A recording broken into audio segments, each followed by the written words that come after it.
Talk about what happened after you guys pulled within 4 in the fourth quarter. What went wrong after that?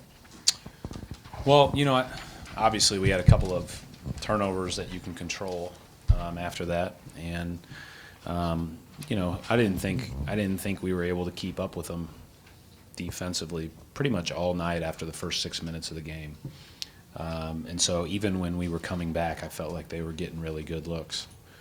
So there's, obviously this is one of those games that, I walk in here, I'm disappointed with how we defended. I'm disappointed with the turnovers, although they turned people over. We drove it too deep on several occasions, several different people, and instead of just spraying the ball and keeping it moving and those type of things.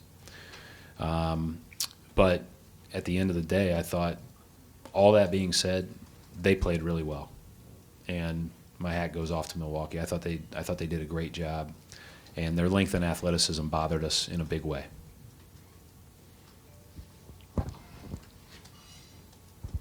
Coach, that third quarter in particular dug you guys pretty large hole. What did you see going on during that third quarter in particular?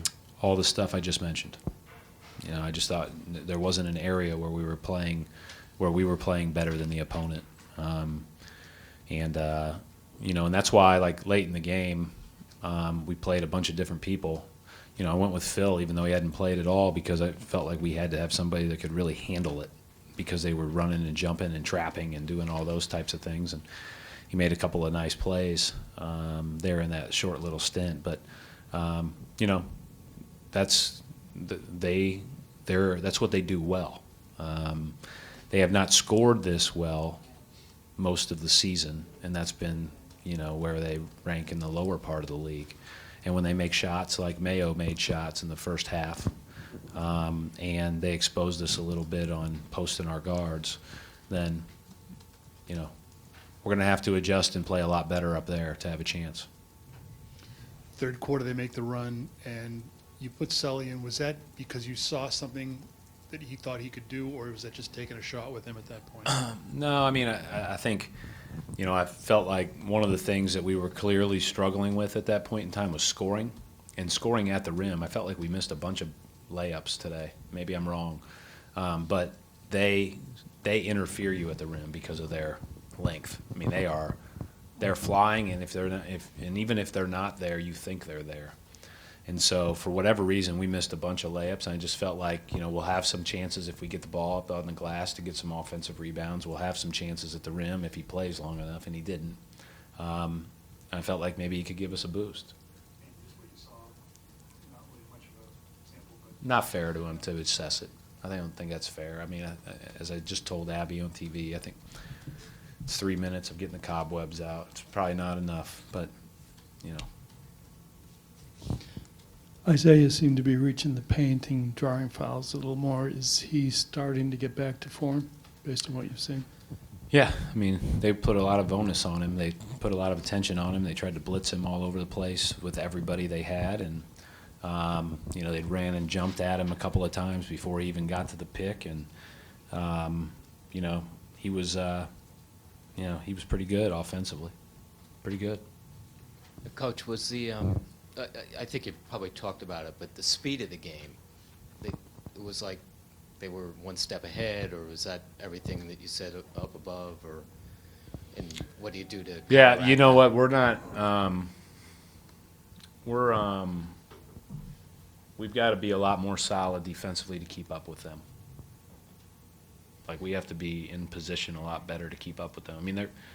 Those are long, athletic dudes, and we've got to be in better position defensively to hold our ground and make it tougher. Coach, what prompted you to go with the zone later in the game? They didn't have their best shooting lineup in, although they had a reasonable shooting lineup in, and just the change of pace. Other than the cut down the middle that they scored on, and maybe one offensive rebound, or in that span of 5 or 6 possessions, it was pretty good. I probably should have stayed with it. They had a couple of guys that usually aren't great outside shooters that hit some big shots while you were in the zone. Did that prompt you to reconsider the zone at that point? Not really. I just I use the zone as a change-up, not as a long-term thing. But, again, maybe we should have stayed in it because we were really struggling to guard them individually. I mean, Carter Williams drove right around us and laid it in. Giannis drove right around us and laid it in, and that's nothing against. I mean, those guys, that's what they do. They're good at it. Brad, you guys have a game tomorrow. Recently, you guys have been great on the second night of back-to-backs. What can you point towards as a reason for that success? Well, hopefully we're able to compartmentalize whatever happened the night before, move on, and get ready for the next one. And so we're going to have to do that again. It's going to be more of the same with regard to how Toronto plays, with how we saw the game tonight.